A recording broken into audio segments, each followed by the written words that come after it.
Thank you for that meditation, Brother Michael. Thank you. And good morning. Good morning. The theme of this week has been abundant. This month is abundance, and the aspects of all aspects. You know, there's a couple rules I want to give before we get into the aspects. You know, one of the main rules of this universe is cause and effect, and the effects that you have, you are the cause of those effects. And your body tells you all the effects that are benefit for you to move beyond. And when you have certain effects in certain parts of the body, they have certain aspects that you can adjust, to change, or to sustain. Like the feet. You know, the feet have a representation of understanding. And I like the story that I tell in my first marriage.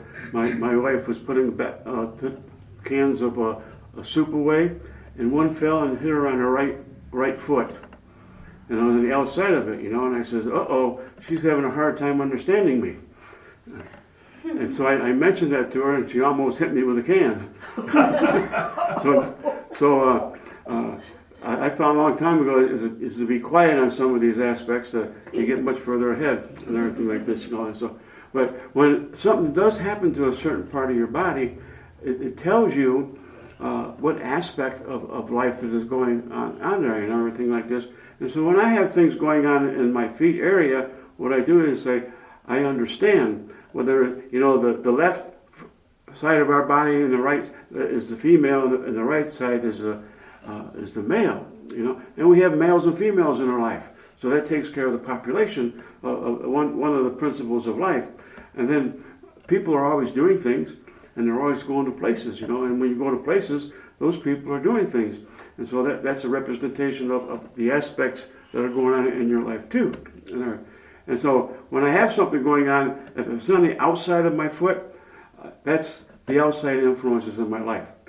So if something is going on the outside, I look and say, well, I'm clearing out the people in my life, all the males in my life that are having a hard time understanding. And of course, before I do that, I'm understanding my male aspect more. And I understand the aspects and the actions that I do and everything. And it's the same way with the left. You know, if the left is in there. This last summer I was in Canada, and the chair I was sitting in broke, and I fell to the floor, and my left knee was affected, and it was on the inside of the knee. So I said, oh, that's my female aspect. So I started, and knees are a flexible part of our being, and so I started saying, my female aspect and I are flexible.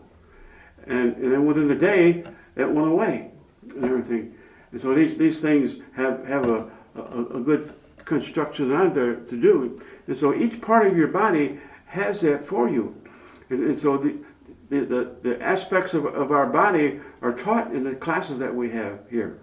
And you know, another rule I want to know is why are we here?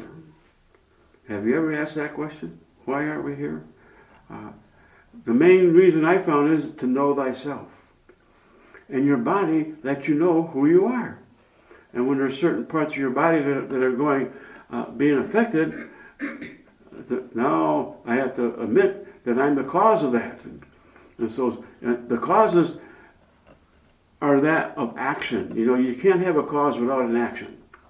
You know, just like a garden. If you can't have a garden without planting the seed, or clearing the land, or plowing. Always interesting about plowing, you know, is that what the plow does, it takes the soils on top and it turns it down underneath to the top. And that's like our subconscious, you know. That's how we form things in our life. It comes from the subconscious, and of course our thoughts come from the physical, you know. And then we sort of mix things together, you know, everything. And how what I have found with acceptance is acceptance, that I accept myself as I am, and when I start doing that, I mix the inner to the outer. I'm mixing that and everything. And so, as we understand that knees are flexible, when you have things that are effective in these, then there's a flexibility order in order and everything like this, you know.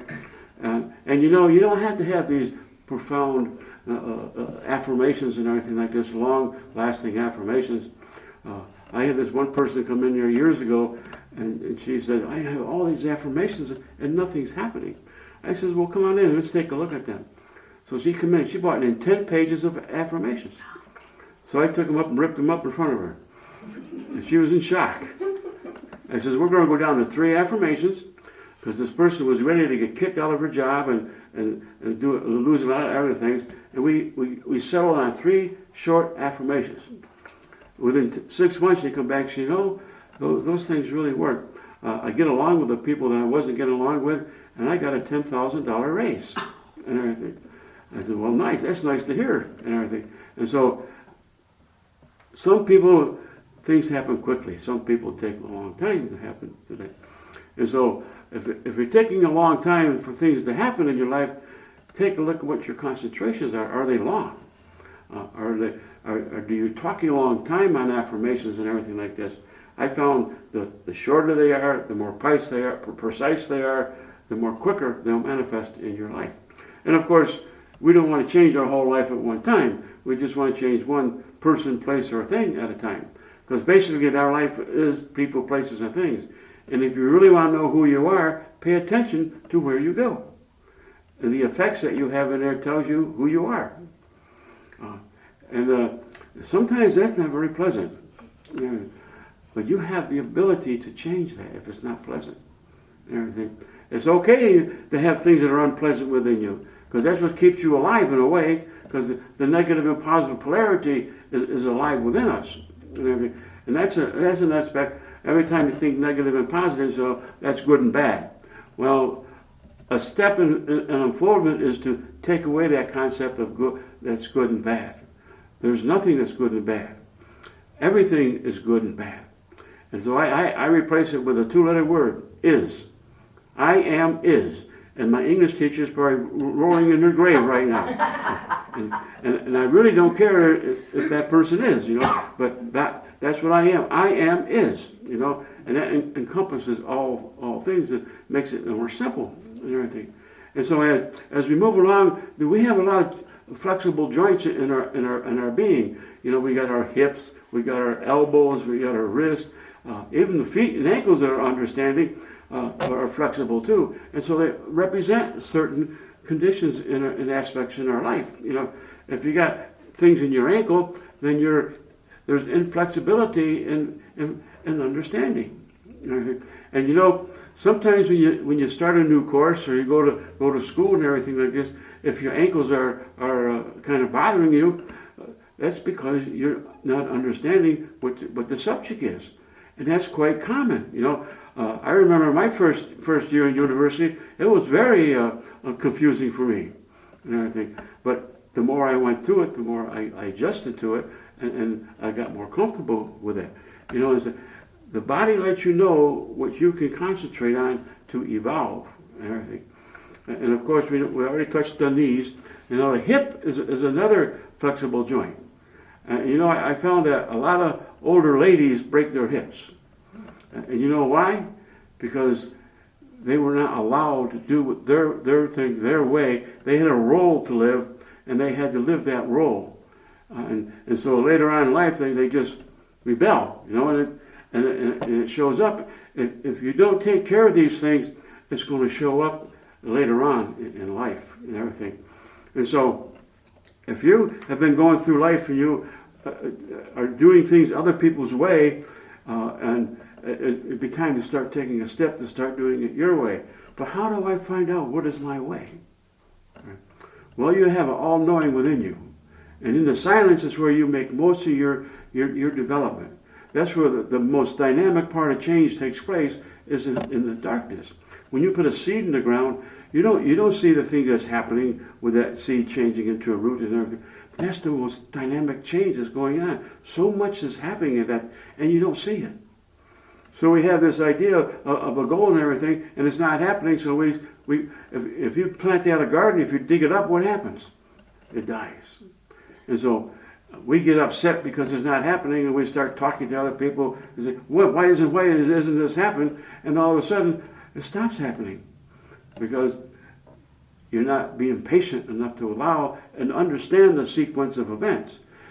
There's a sequence of every event, every manifestation that goes along there, and it's the same event that goes along in a garden and in birth. And we've all experienced birth. And we have that experience within us. You may not know in detail what happened in the first second of conception, but it's there. Right? And when I was taking an anatomy course at university, this professor says that all the experiences of your mother and father were in those two seeds that came together in conception. I says, wow, I like this guy. And when I took it a step further, if that was true, then the experiences of their mother and father are in that seed too. And their mother and father was in there. And look at we couldn't come out the way we are right now, and that would never happen. And look at the growth that we did. So we come in here, we're always going upward and onward. So that's another effect that we have, that we're moving onward and upward, you know. And when we learn to understand ourselves and not be feeling foolish or feeling embarrassed because of what you are, you know, I spent 10 years of my life drinking, you know, and I was really ashamed of the things that I was doing. I was even ashamed before I was doing them and everything. And then I found out that people did a better job at it than I did. And so that made me feel a lot more better that I wasn't the only one doing these things and everything. And I rid myself of that shame. Another thing, when I came in here, you know, my teachers and guys, so it's a good idea that you start get comfortable talking to people. I didn't like to talk to people. When I was in high school, in our English class, the last year we had to do a speech, you know, and I did about 2 or 3 minutes and sat down. And then I carried that on when I got into the seminary here. My first talk that I did here was 3 minutes. And the pastor was looking at me, what are you doing? That's where I was and everything like this. And so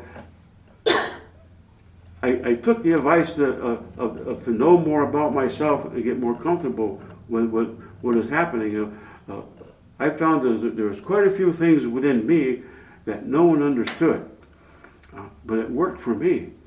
And so I started applying those things, and then I could start putting words with them and everything. And so and your body tells you what you can concentrate on to know thyself. You know, and so we got the hips and everything like this. And another thing I want to sort of close on is at our shoulders. You know, shoulders represent responsibilities. And if you've got things going on in your shoulders, there's either you're not doing your responsibilities, or you're doing other people's responsibility, or allowing other people, you're doing other people's responsibility. You know, and so you hear me when I do my healing meditation that I'm doing my responsibilities with ease, and I also allow other people to let them do their responsibilities with the same ease. That's a real tricky thing to do, because we've been taught to help other people and to do things for them, and that's not really the healthiest thing to do. Let them figure it out to do their responsibilities. And once they find that out, they are a much more happier and healthier person when they figure out that they can handle these things and everything. So the aspects that we have in our lives are gifts that we can have to allow that ability to be who we are and everything. The knowing of thyself really assists you in to be a more happier, healthier, and wealthier person. And you'll hear us say that, happy, healthy, and wealthy. If anybody asks you what you want to be, I want to be happy, healthy, and wealthy. Don't think about it, just say it. And that will be confident, and that you'll be confident with that. You know what I think? So I want to leave these words with you today, that you have the ability to understand yourself and to act accordingly to the aspects that your body is giving you. Peace be with you.